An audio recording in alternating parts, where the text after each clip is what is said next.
that whole mile on the range. They got a lot of nice girls. Eita, que isso? Você é apresentador da... É, mas...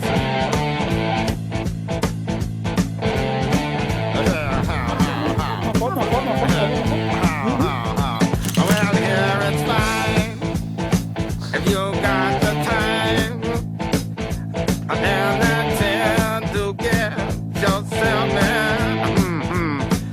And here it's time.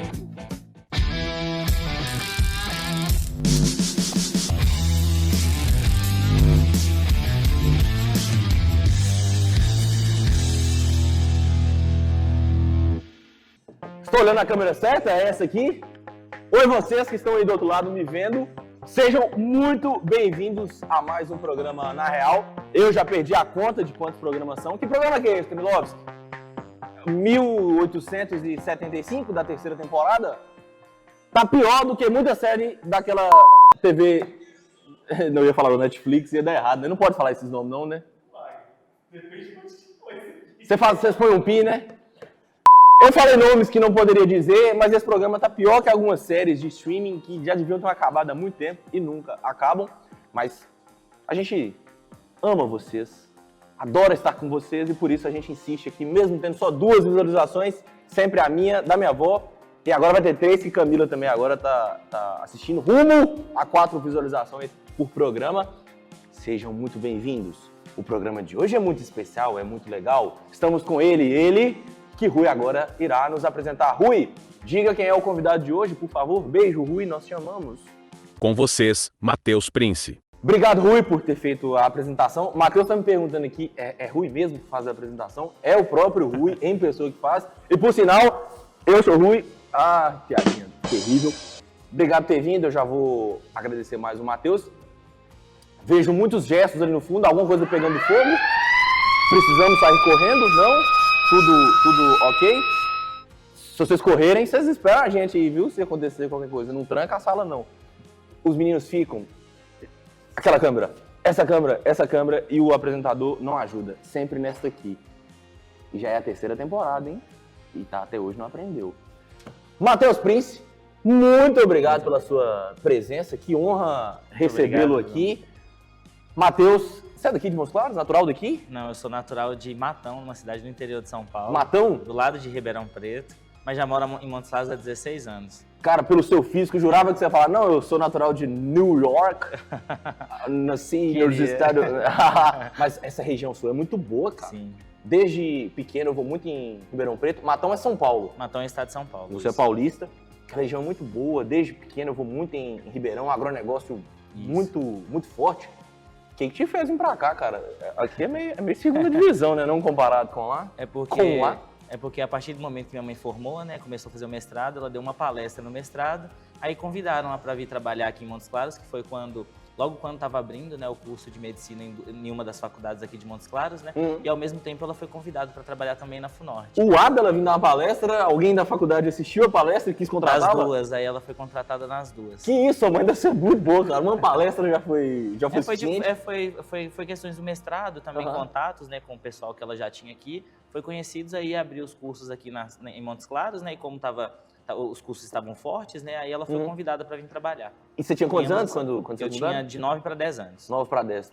Impacto razoável de mudança ou para você foi... Muito, porque a vida mudou totalmente, né, porque eu morava numa cidade relativamente pequena. Matão tem quantos habitantes? Matão tem 80, mas eu morava... Hoje eu acho que já tem até mais, né, tem uns 100 e poucos mil habitantes, mas eu morava na cidade vizinha. Minha cidade mesmo, que meus avós moram até hoje, chama Dobrada. Aí até por isso você falou, bom que você falou, né, que é a Ribeirão, a capital do agronegócio, né, minha família sempre mexeu com agronegócio, mexe até hoje, né, meus avós trabalham com revenda de implemento agrícola, meu tio com peças de reposição. Então sempre eu vivi nesse meio. Então você já vai ser herdeiro? Já vai ser herdeiro desse negócio? Não, que não. Isso? Ainda falta muito tempo, meus avós são novos.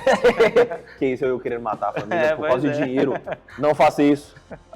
Já ia mandar um abraço para aquela moça que não pode mandar um abraço. Suzane, abraço. E aí, vocês vieram para cá por causa da sua mãe? Sim. Estão aqui até hoje, ela ainda é professora? Ainda é professora das duas instituições. Das duas instituições? Na verdade, também da outra terceira que tem aqui, mas só como pesquisadora. Perfeito. Você decide ser médico por causa da sua mãe? Ela é médica, inclusive? Minha mãe é biomédica. Biomédica. Isso. Alguma influência da família? De onde veio esse desejo de medicina? Veio, acho que mesmo quando a gente... Não deseja ter dinheiro, né? Esse tal desse dinheiro é um negócio que mexe com a cabeça da gente. É porque, assim, sempre, pela influência da minha mãe, como você falou, sempre seria uma coisa ligada à área da saúde. Perfeito. Porque eu tinha mais contato, ou também com a questão do agronegócio, que eram as duas partes, né, que eu tinha contato basicamente todos os dias.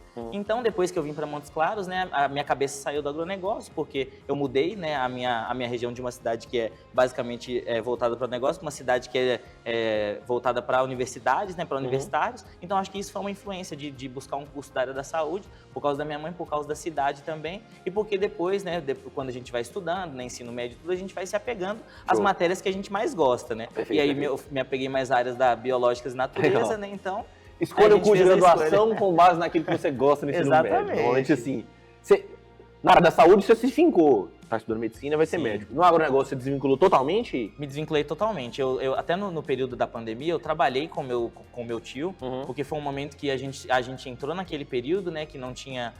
que o vírus chegou no Brasil, a gente não tinha como se locomover para mais lugar nenhum, né? A gente teve que ficar naquele lockdown, e foi um momento que eu tive para tirar para mim ver se era realmente um dos pontos que eu queria, porque eu não tinha entrado na faculdade ainda, eu entrei em julho de 2020, foi pós início da pandemia.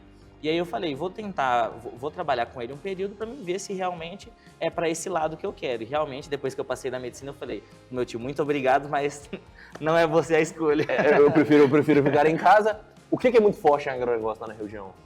Cana-de-açúcar a gente vê muito passando cana-de-açúcar, soja é muito prevalente lá.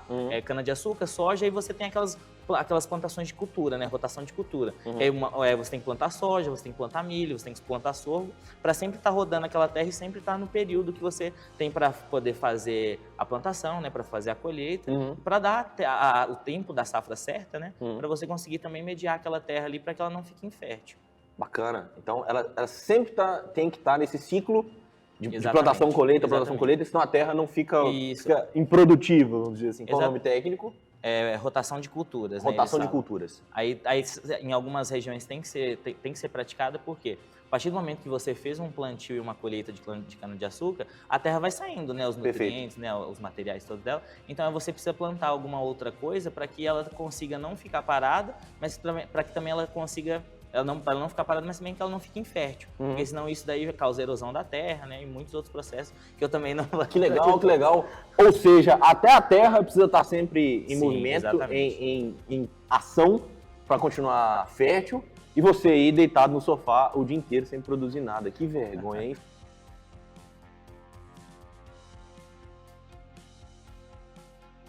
Estamos de olho em você aí. Mentira, nosso público é esse mesmo. Medicina, você tá em que período? Medicina, eu tô no 6º período. Período. Terminando o 6º, né? Terminando meio o 6º. médico. Tá gostando? É o que você quer mesmo? É isso aí? É o que eu quero. Vai continuar pagando? Continuar pagando. Opa, que beleza, hein? Vai dar mais uns likes aí, Rui Muniz. Nesse momento, o Rui Muniz vai like no vídeo. Cara, uma das grandes questões que sempre permeiam a questão da medicina, e hoje, falando de qualquer tipo de negócio, a parte que diz respeito à humanização. Então a gente vê muita palestra, muito conteúdo relativo à humanização de atendimento médico, mas essa humanização geral, né? A gente vai num bar, a gente é mal atendido, a gente vai em alguma prestação de serviço, é mal atendido. Como é que você enxerga isso? Você acha que tem um déficit mesmo? Você acha que o médico precisa ter esse lado mais humano? Com certeza. Até quando a gente entra no curso, a gente estuda sobre isso.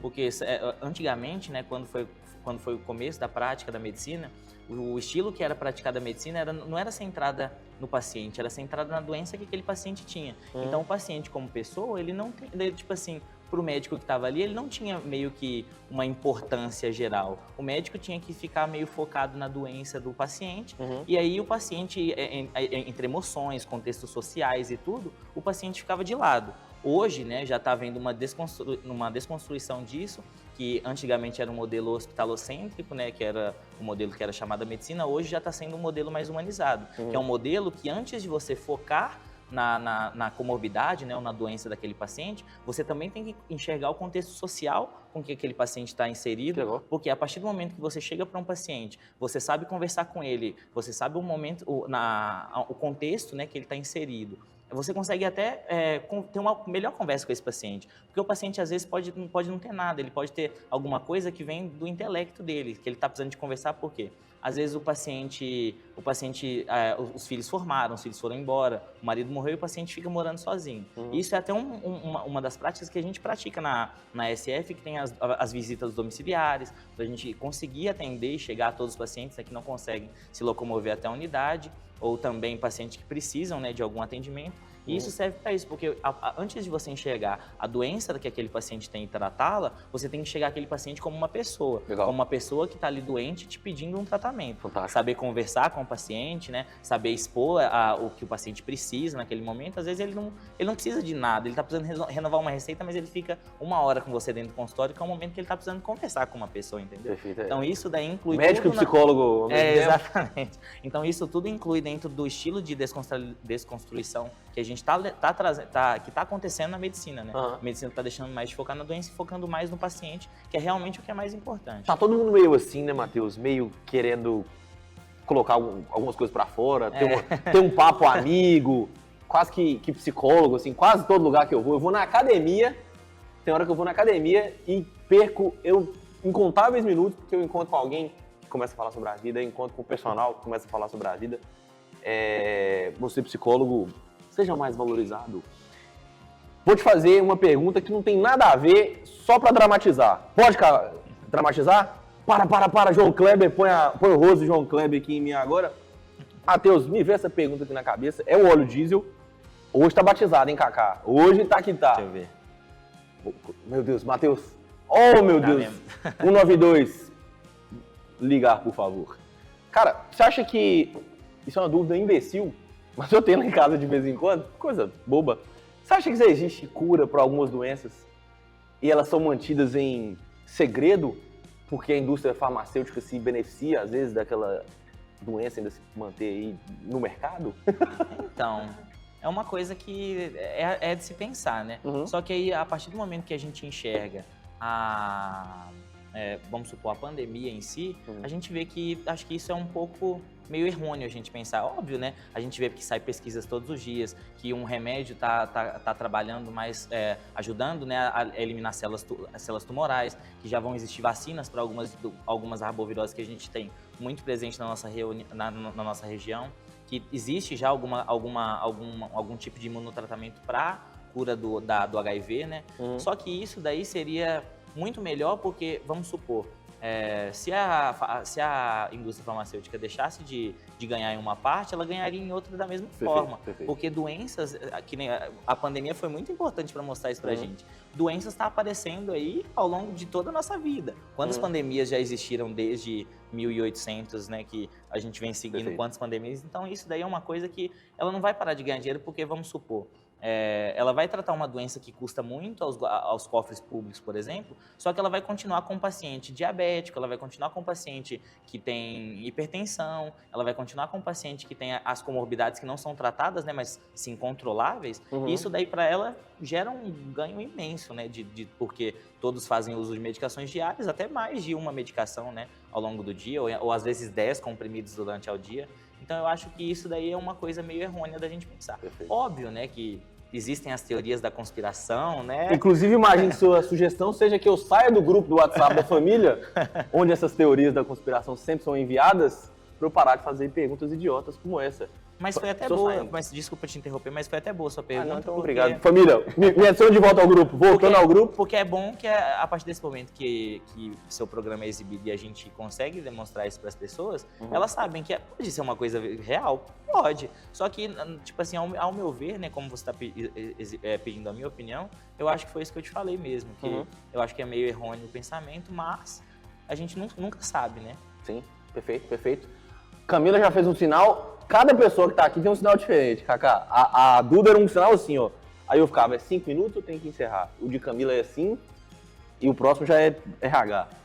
Turma, a gente vai dar um intervalo, passou rápido pra caramba, velho. Já é metade do programa? Que absurdo, passou muito rápido.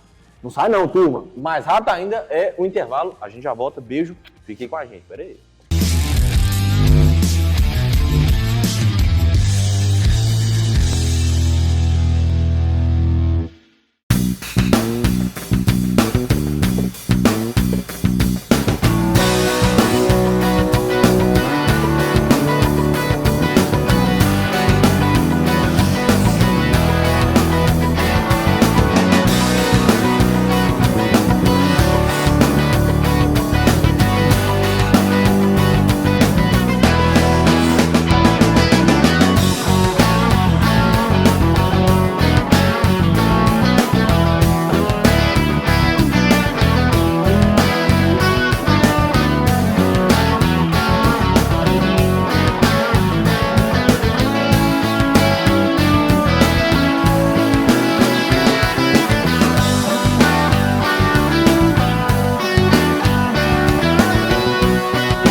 Fala galera, estamos de volta para o segundo bloco deste programa Na Real desta semana com ele, Matheus Prince. Agora eu tenho que olhar para aquela câmera. É um aprendizado difícil, muitas câmeras. Pessoal, aqui tem 270 câmeras, inclusive essa aqui que eu tenho que olhar agora. 115 mil pessoas, aí tem mais essa. Aí agora eu tô pedindo para olhar para essa, oh meu Deus. Eu não consigo lidar com um estúdio com tantas câmeras. Hollywood tá perdendo pra gente, bonito. Matheus, você tem propriedade em um estabelecimento de entretenimento aqui na cidade, que é muito conhecido, muito Sim. cheio, dá um povo muito bonito. De onde surgiu a ideia de ter um bar mesmo? Sim. Né? É um bar? De onde surgiu a ideia de ter um bar? Restaurante, né? Bar e restaurante. De onde Agora que surgiu a gente ideia? está fazendo a mudança. O quê? Que mudança? Depois, vamos começar. É no mesmo? Já vai princípio, mudar agora? depois a gente já- Que isso, cara. Bacana. Então, a ideia de criar um estabelecimento, né? Na verdade, eu já comprei o estabelecimento com o nome, né? De adquirir de um dos meus amigos. Foi porque a partir do momento que a gente se vê dentro da área médica, foi principalmente um dos meus pensamentos, né? Foi a minha manutenção na residência. Minha manutenção na residência. Porque a residência, né, paga um valor de bolsa mais restrito, né? E aí, para que eu consiga, né, fazer a residência sem ter nenhum custo muito maior para minha mãe, né, que já me pagou por 6 anos da faculdade. Aí eu decidi, eu falei, vou tentar empreender. Como não é a minha primeira tentativa de empreendimento. Já tive uma loja de roupa, né, que aí deu certo, só que aí depois meu sócio não quis dar continuidade, né, e eu também não conseguiria dar sozinho, porque na época eu fazia cursinho, né, aí depois veio a pandemia, né, aí agora, no final do ano passado, né, pro começo desse ano, foi o momento que foi oferecido para mim, né, esse estabelecimento, e aí eu assumi junto a mais 2 outros meus amigos. Aí a gente vai fazer uma mudança no bar, né, que era o Jardins Bar, que fica ali na Raul Correia. Nome do bar? Jardins. Jardins, só que Perfeito. agora a gente vai fazer uma mudança, né, o bar vai se chamar Gardens, Legal. a gente vai remeter outro nome a ele, né, pra gente conseguir, porque mudou a expectativa do bar também. Porque antes era um bar que você ia para tomar cerveja e comer espetinho, hoje a gente já tá transformando mais para como se fosse um pub. Agora a gente vai contar com uma cozinha, né? Vai ter comidas diferenciadas no bar. O bar também foi todo reformado, né? Para ficar bem com o aspecto de jardins mesmo. Então vai ser uma coisa bem diferenciada que na cidade não tem. Inclusive, né, um dos primeiros bares a ter um segundo andar com vista para a serra. Sério? Vai ter um segundo andar? Porque legal. Ali na Raul Correia a gente vê que é um ponto Sim, mais aquela alto avenida da que desce cidade, aqui, né? né? E aí tem a avenida do Conservatório que a gente vê que ela é bem em declive, né? E aí a gente consegue, do segundo andar, que vai ser uma das principais novidades, né, do nosso estabelecimento, a gente vai conseguir enxergar toda a serra ali e vai ficar uma coisa bem bacana. Que bacana, legal demais. E seu projeto de ir para Nova York já começa com o nome agora em inglês. breve Gardens em Nova York. Cara, e assim, como é que tá sendo a experiência de empreender, assim? Você acha que é algo que faz sentido para o meio acadêmico, para estudantes? Você acha que é um projeto de vida que mais pessoas deveriam ter? O que você está achando de empreender? Apesar que você já teve outros negócios, você falou, Sim. mas enfim. Mas eu acho que sim, porque tudo que você vai fazer na vida, você tem que sempre tentar enxergar um outro ponto de vista. Perfeito. Porque a partir do momento que eu me vi dentro de uma necessidade, né, talvez até agora, né, mas também uma necessidade posterior, aí eu vi o que eu podia fazer para mim tentar empreender, para mim tentar conseguir ter um passivo, né? Também uma outra coisa, já fiz curso de ações também, de outras coisas para mexer na bolsa de valores. Já mexo também, não é aquela coisa que você fala, nossa, vivo disso. Ele vai aprender, mas para brincar, conhecimento? Para conhecimento mesmo, para a gente saber como funciona todos os tipos de investimento, né? Renda fixa, renda... Para conhecimento hoje, né? Conhecimento hoje. Porque você quer, de fato, daqui a um tempo, ter capital para investir muito. Renda fixa, renda variável, né? Pra gente conseguir aprender o que é cada coisa, né? Entrei na bolsa de valores, consegui fazer compra de algumas ações, né? Para ver como que funciona a questão de dividendo, como que funciona aquela volta de aluguel, né? Que a gente tem em fundo imobiliário. Então, isso é várias coisas que a gente vai tentando aprender só para aumentar o nível de conhecimento, né? Excelente, cara. Você participa também de um projeto chamado VUEI, Governo do Estado, para incentivar o empreendedorismo nas faculdades. Isso. E é um desafio, né? Porque, pegando até o histórico dessa pergunta que eu acabei de fazer aqui, normalmente as pessoas são muito alheias a alternativas que não sejam um caminho muito bem definido. Sim. E empreendedorismo é muito arte, assim. Talvez para você o caminho da medicina seja um caminho muito mais bem trilhado do que o caminho do Gardens. Sim. Talvez da medicina tenha um passo a passo que você sabe na sua cabeça muito bem o que você precisa fazer para chegar onde você quer chegar. E no Gardens é um negócio mais tentativa e erro. Isso. Vocês não sabem o que vai acontecer agora com a abertura do novo. Exatamente. A expectativa é boa, mas vocês não sabem o que vai acontecer. Como que é esse desafio de incentivar as pessoas a não só empreenderem, mas pensarem diferente? Talvez convencê-las a algo que elas não estavam nem cogitando fazer.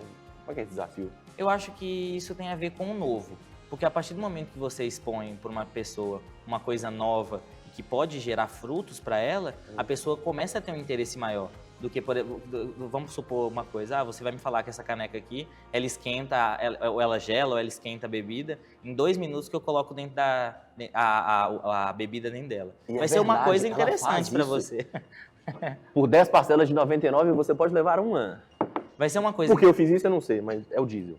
Vai ser uma coisa interessante para a pessoa. E isso daí foi muito intuitivo dentro do projeto, porque a partir do momento que a gente expôs, que a gente colocou uma exposição para as pessoas, de que ao mesmo tempo que você faz uma faculdade, você também pode empreender, você pode trilhar caminhos não só para empreender naquele momento, mas para empreender posteriormente a sua formação. Legal. Porque muitas das áreas você vai precisar de uma divulgação posterior, independente do curso, mas medicina, odonto, direito, você vai precisar divulgar o seu nome, o que você faz, para que pessoas venham até você. Então isso daí é uma coisa que está colocando uma semente na faculdade, para que ele consiga saber pelo menos o mínimo, para que ele chegue lá na formação, né? Depois que ele formar e a hora que ele for exercer sua profissão, ele já tem uma base do que ele precisa fazer para que melhore a sua marca, né? Para que melhore a sua divulgação e, posteriormente, né, melhore os clientes que vêm a ele, né, trazendo o capital, né, que é uma coisa que ele vai precisar por toda a carreira dele. Fantástico, fantástico, Matheus.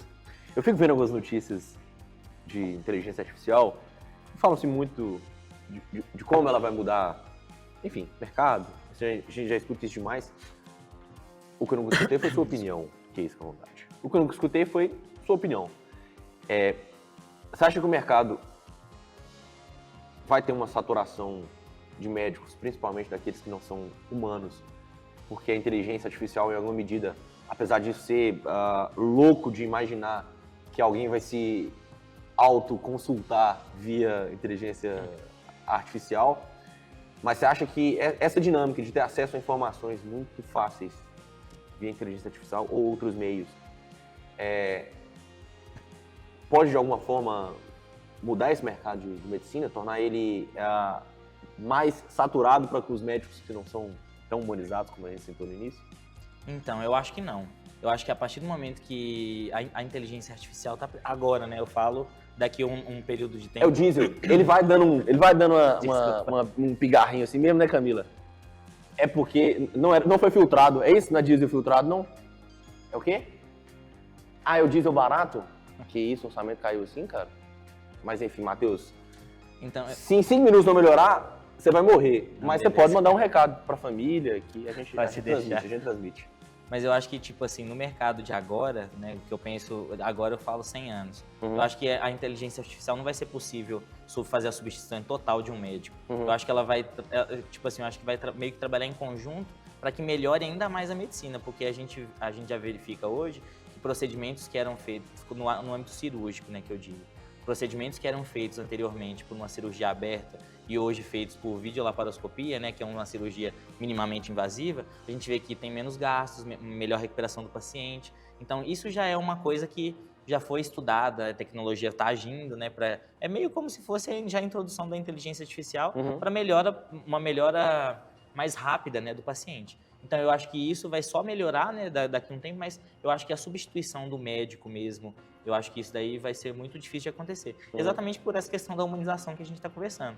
Porque a gente sabe que a máquina vai ser muito mais inteligente do que qualquer pessoa. Porque a pessoa, ao longo de toda a vida, consegue absorver muito pouco, né? E a inteligência artificial consegue ter tudo ali, né, porque ela é interligada a um sistema. Mas a questão da humanização com o paciente, né, a questão até da conversa que a gente estava falando, eu acho que isso vai ser uma coisa meio que impossível de ser substituída. Legal. A minha capacidade de memorização mesmo é de 48 horas. Um negócio que eu aprendi ontem, amanhã eu já esqueço completamente. Como é que é o seu nome mesmo? Camila. Eu esqueço absurdamente.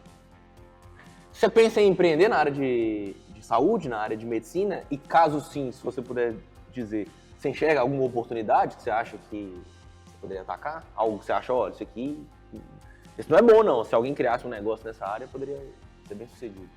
Então, eu penso que depois de eu formar, né, trabalhar bastante, né, porque ainda tem um longo período pós-faculdade, né, que é residência e tudo. Aí eu penso em... Porque a gente já vai ter que empreender de uma forma, né, porque o médico quando forma, dependendo da especialidade, a gente abre uma Consultório clínica Matheus Prince. Exatamente. E aí, a partir desse momento, né, dependendo da especialidade que eu vou escolher, eu espero que o meu negócio transforme em um negócio sempre maior, sabe? Para que eu consiga sempre atender um número muito grande de pacientes, né? Consiga ajudar os pacientes. E é uma coisa que eu penso desde quando eu entrei, desde antes de eu entrar na faculdade. Que é uma coisa que eu não vou... que a gente fala, né? A gente tem que sempre tentar atender a todos. Que é uma coisa que eu vou ter na minha clínica também. Eu vou sempre separar horários, né, específicos para pessoas que não podem ou pagar consulta ou não ter convênio médico, parabéns. ou estão na lista esperando há muito tempo. Então Parabéns, isso que nem eu te falando, é uma coisa que não sei se isso entra, né, na questão de empreender, mas um projeto que eu tenho de vida de tentar dar atendimento, né, para pessoas que não poderiam estar ali, né, ou teriam que esperar muito tempo, né, a partir de uma lista para poder ser atendido. E isso daí, nem que for, por exemplo, a agenda a gente separar, tipo, nem que for 3 pacientes por dia, um dia só para atender esses pacientes, e é uma coisa que, no final das contas, não vai fazer muita diferença em questão financeira, porque você vai ter uma recompensação mas para a pessoa muito vai maior, demais, né? exatamente. Para você nem tanto, mas para a pessoa vai ser um negócio absurdo. Não, até para mim mesmo, porque você vê digo financeiro. Isso, entendi. Você vê uma felicidade de uma pessoa que está ali sendo tratada, curada, né? Tá louco. Já é uma coisa muito gratificante, mais do que dinheiro. Cara, bom demais ouvir isso, porque você citou aí a pandemia algumas vezes. Tinha uma história que ficou muito forte durante a pandemia, que era a história de um tal de novo normal. Não sei se você lembra de ter ouvido essa expressão. Sim. Diziam-se que a humanidade, depois daquele momento, nunca mais seria a mesma. Seríamos muito mais gentis uns com os outros e o nosso relacionamento melhoraria. Eu acho que não deu certo não, deu, Kaká? Eu acho que não rolou não. O marketing foi bom, mas na prática não rolou muito não. E escutar de um jovem que já tem essa mentalidade antes mesmo de ter a condição de fazer, é como se já fosse um objetivo seu, quando você tiver sua clínica fazer isso, é sensacional. Imagine se metade da população que tivesse condição disso, fizesse também o mesmo que você está se propondo a fazer. A gente teria uma realidade completamente diferente. De onde você acha que vem essa visão social que você trouxe aqui agora? Eu acho que da minha família. Da sua família? Porque, assim, antes mesmo de ter essas questões que eu te disse, né, que a gente mexe com agronegócio hoje, minha família sempre, tanto das duas partes, tanto da parte da minha... Porque eu só tenho parte da minha família da minha mãe. Da parte do meu pai eu não conheço ninguém. Então, sempre focando na parte deles. Eles são separados? São separados. Tanto da parte da minha avó quanto da parte do meu avô, as duas repartições sempre vieram de raízes muito pobres. Muito pobres mesmo. E minha avó sempre fala isso comigo, que tipo assim, não ia gostar de me ver se eu chegasse, por exemplo, no meu consultório e ver eu destratando uma pessoa ou até mesmo negando um atendimento médico, né? Porque ela falou que se eu tô fazendo medicina é porque tem um propósito maior para eu estar fazendo, não é só por fazer. Legal. Entendeu? Então, como é que é o nome da sua avó? Minha avó chama Isilda. Isilda? Beijo, dona Isilda. Legal o ensinamento que a senhora então, compartilhou. E minha mãe também sempre fala isso, então é uma coisa que você tem que sempre lembrar, né? Você não pode lembrar só a partir dos momentos bons. Você tem que lembrar do que já viveu ruim também, né? Do que a gente pode vir a passar daqui posteriormente. Nem você diz, é uma coisa que... Eu tenho uma coisa a longo prazo, mas o outro, eu não sei o que vai acontecer, né? Amanhã eu não sei se eu vou estar aqui ou se eu não vou. Então, são coisas que a gente tem que pensar sempre. Sim, sim. Legal. Parabéns, cara. Eu fico lisonjeado de ter conversado com você aqui esses poucos minutos. A gente tá junto no projeto do Voei, mas por causa da correria a gente acaba não conversando. Hoje foi o dia que a gente mais conversou ao vivo aqui com a câmera ligada, com o risco de falar muita bobagem, que inclusive eu falei, mas a edição me salva. Matheus, obrigado demais, viu? Um prazer gigante ter a sua presença. Muito obrigado. Obrigado mesmo. Camila, obrigado pelo óleo diesel. Foi o mais gostoso. É tutti-frutti? Você misturou que suco? Que suco faz mal, Camila? Da baleia, ele mata. Óleo diesel com que-suco da baleia. Esse é o último programa na real, dada a química que foi feita aqui. Tô brincando, vocês terão a gente semana que vem ainda. Pessoal, obrigado de coração pela paciência de vocês, de sempre estar aqui com a gente. Não se esqueça de se inscrever no canal, não é isso? Se inscreva lá na TV Funorte, ativa o sininho, curta os nossos vídeos que a gente faz com muito carinho pra você. E semana que vem a gente se encontra de novo, beleza? Beijo! Boa semana pra todo mundo.